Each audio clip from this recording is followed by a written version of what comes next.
ఏ పరిస్థితిలో ఈ ప్రభుత్వం వచ్చామో ఒక్కసారి మీరు నెమరేసుకోవాలి. 5 సంవత్సరాలు అరాచక పాలన, విధ్వంస పాలన. నేను 4వసారి ముఖ్యమంత్రి, 15 సంవత్సరాలు ప్రతిపక్ష నాయకుడిని. నా జీవితంలో ఇలాంటి పార్టీని, ఇలాంటి వ్యక్తిని చూడలేదంటే అతిశయోక్తి కాదని మరొకసారి మీకు విజ్ఞప్తి చేస్తున్నా. మొత్తం రాష్ట్రం అంతా విధ్వంసం అయింది. బటన్ నొక్కే కార్యక్రమం అనేవాడు, ఒట్టొట్టే బటన్ కూడా అప్పుడప్పుడు నొక్కేవాడు. ఈరోజు మీ స్ఫూర్తిని చూశాను.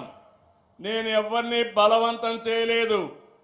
మీరు స్వచ్ఛందంగా ఇంత పెద్ద ఎత్తున వస్తున్నారంటే అది సుపరిపాలనకు నాంది, ఉదాహరణ అని చెప్పి కూడా నేను మీకు తెలియజేస్తున్నా. ఈరోజు మీ వింజమూరుకు వచ్చినప్పుడు నాకు చాలా ఆనందం. ఇక్కడి నుంచి నేరుగా ఒంటిమిట్టకి వెళ్తున్నాను. అక్కడ ఈరోజు సీతారామ కళ్యాణం కూడా జరుగుతుంది. అలాంటి శుభ సందర్భంలో నేను ఇక్కడికి వచ్చాను. రెండో విషయం కూడా మీరు గుర్తుపెట్టుకోవాలి. ఈరోజే ఒక చరిత్ర, 3 ముక్కలాట, 3 రాజధానులు, రాష్ట్రాన్ని విధ్వంసం చేసి ఆనందం పొందారు. మొన్న కూడా నేను ఒక చట్టం తీసుకొచ్చే మునుపు కేంద్రం ఒక తీర్మానం పంపిస్తే ఇమ్మీడియట్గా చేస్తామని అడిగితే నేను మేఘాలపైన అసెంబ్లీ సమావేశం పెట్టి ఢిల్లీకి పంపించాం. అసెంబ్లీ సమావేశాలు కూడా రాలేదు. అది ఒక రాజకీయ పార్టీ ఎట్లా ఊహిస్తారో మీరు నాకు అర్థం కాల. ఇంకా ఎవరైనా ఈ రాష్ట్రంలో వైఎస్ఆర్ కాంగ్రెస్ పార్టీ అని చెప్పుకోవాలంటే సిగ్గుపడాలి తప్ప అలాంటి పార్టీ వల్ల మనకు వచ్చే లాభం ఏమీ లేదని కూడా మరొకసారి విజ్ఞప్తి చేస్తున్నాను. ఈరోజు పార్లమెంట్లో కేంద్ర ప్రభుత్వం బిల్లు ప్రవేశపెట్టారు. రేపు రాజ్యసభకు కూడా వస్తుంది. ఇంకా రాబోయే రోజుల్లో అమరావతిని ఇంచు కూడా కదిలించలేదు. అమరావతి ప్రజా రాజధాని, అవునా కాదా? ఆంధ్రప్రదేశ్ రాష్ట్రానికి ఏకైక రాజధాని అదే అమరావతి. అమరావతి రాజధాని వాళ్ళు గట్టిగా చప్పట్లు కొట్టి మీ హర్షాన్ని, ఆమోదాన్ని తెలియజేయండి.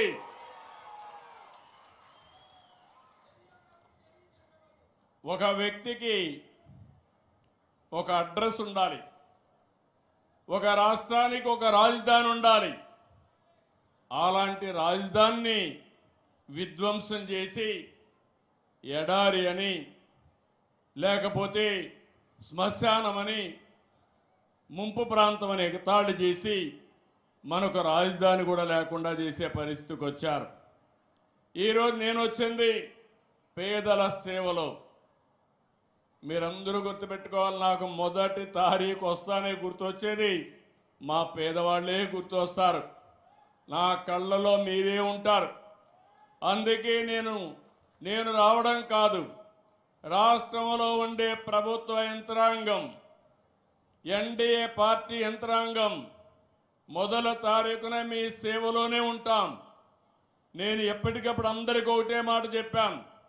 ఈరోజు దేశంలో ఎక్కడా ఇవ్వని విధంగా దగ్గర మీరు చూస్తే 4,000, 6,000, 10,000, 15,000 రూపాయలు పింఛన్లకు ఇస్తున్నాం.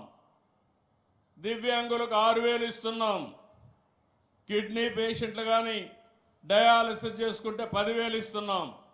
మంచానికే పరిమితం అయితే అలాంటి వారికి 15,000 ఇస్తున్నాం. నేను అడుగుతున్నా, ఎక్కడైనా ఇస్తున్నారా తమ్ముళ్ళు, ఆడబిడ్డలు? మీరే చెప్పమని మిమ్మల్ని అడుగుతున్నా. దగ్గర 2,730 కోట్లు నెలకు ఖర్చు పెడుతున్నాం. 63 లక్షల మందికి ఇస్తున్నాం. ఇప్పటికీ 60,000 కోట్ల రూపాయలు ఒక్క పింఛన్ కింద పేదవాళ్లకు భరోసా ఇచ్చిన ఏకైక ప్రభుత్వం ఎన్డీఏ ప్రభుత్వం అని చెప్పి కూడా నేను మీ అందరికీ విజ్ఞప్తి చేస్తున్నా. ఇంకో పక్కన మీరు చూసి తమిళనాడు ఉంది, 1000 రూపాయలు ఇస్తారు. ఇప్పుడు కొత్తగా 2000 ఇస్తామని ఎన్నికల మేనిఫెస్టోలో పెట్టారు. అలాంటిది మన రాష్ట్రంలో 4000 నుంచి 15000 ఇస్తున్నాం. ఎక్కడా దేశంలో ఏ రాష్ట్రంలో ఇవ్వడం లేదు. అయితే మీరు కూడా ఒక విషయం గుర్తుపెట్టుకోవాల్సిన అవసరం ఉంది.